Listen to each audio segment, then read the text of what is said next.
اس جگہ سے ڈنکی لگائی جاتی ہے اور یہ دنیا کی سب سے خطرناک ترین جگہ ہے جو کہ 160 کلومیٹر لمبی اور 50 کلومیٹر چوڑی ہے۔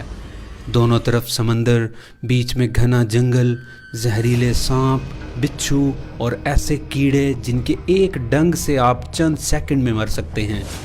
پہاڑ، ہر دن بارش اور بارش سے سیلاب اور لینڈ سلائیڈنگ۔ اس پورے ایریا میں کوئی بھی نہیں رہتا۔ یہاں نہ تو کوئی روڈ ہے اور نہ ہی کوئی کنسٹرکشن، اور یہاں سے پیدل گزرنے کا مطلب موت کو دعوت دینا ہے۔ مگر ایسا کیا ہے کئی لوگوں کی جان جانے کے باوجود بھی یہاں سے پیدل گزرنے والوں کی تعداد بڑھتی ہی جا رہی ہے۔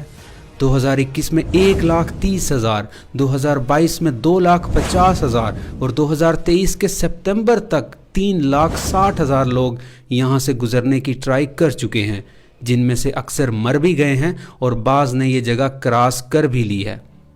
اصل میں اس جگہ کا نام ڈیرین گیپ ہے اور یہ دو ملکوں کولمبیا اور پاناما کے درمیان میں موجود ہے۔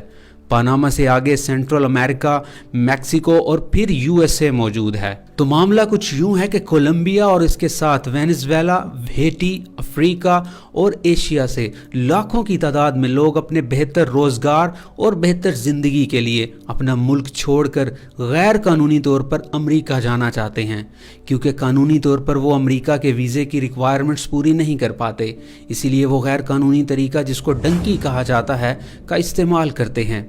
اس کے لیے وہ ایجنٹ کو پیسے دے کر اپنے ملک سے کولمبیا پہنچتے ہیں اور وہاں سے اس جنگل سے گزرتے ہوئے پاناما اور پھر میکسیکو سے ہوتے ہوئے امریکہ کا سفر کرتے ہیں۔ ڈنکی لگانے والے باقی جگہوں سے مشکل سے گزرتے ہوئے جب یہاں پہنچتے ہیں تو اس موت کے جنگل سے گزرنا اور بھی زیادہ مشکل مرحلہ ہوتا ہے۔ اس 160 کلومیٹر لمبے جنگل کو پیدل کراس کرنے میں تقریباً 10 سے 15 دن لگتے ہیں، اور جنگل بھی ایسا کہ جس میں زہریلے سانپ، بچھو، کیڑے، مچھر اور پھر اوپر سے بارش اور لینڈ سلائیڈنگ کا خطرہ۔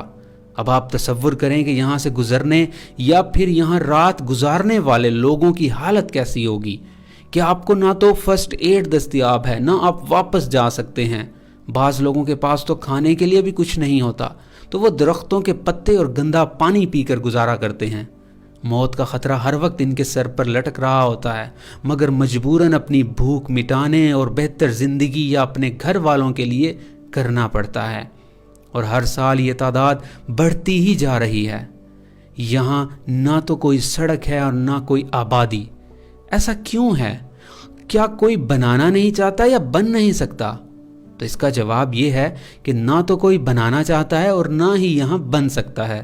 مگر ایسا بھی نہیں ہے کہ کسی نے یہاں پر روڈ بنانے کا سوچا ہی نہیں، بلکہ 1970 میں یہاں روڈ بنانے کا منصوبہ بنایا بھی گیا، لیکن انوائرمنٹلسٹ کی جانب سے اس پروجیکٹ کو رکوا دیا گیا، کیونکہ یہاں روڈ بنانے کے لیے جنگل کا کچھ حصہ کاٹنا پڑنا تھا، جس سے ماحول پر برا اثر پڑتا۔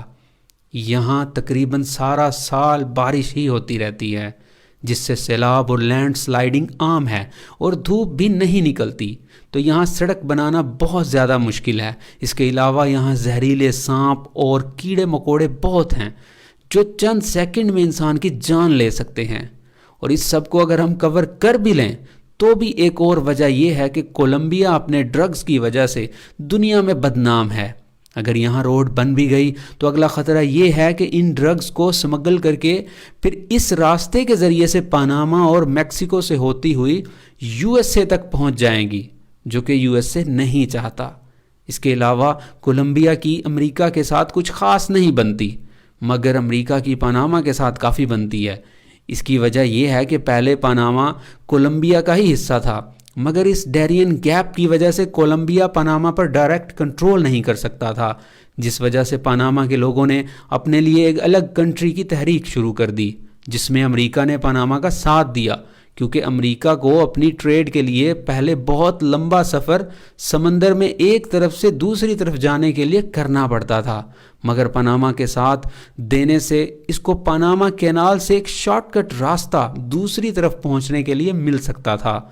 تو اس نے اپنے فائدے کے لیے پاناما کا ساتھ دیا اور آخر کار پاناما الگ کنٹری بن گیا، اور پھر پاناما نے امریکہ کو اس کینال سے راستہ بھی دے دیا، اور آج کی ڈیٹ میں اس راستے سے امریکہ اور دنیا کے کافی سارے دیگر ممالک اپنی ٹریڈ کے لیے یہی راستہ چنتے ہیں، اور یہ ان کے لیے آسان بھی ہے اور شارٹ کٹ بھی۔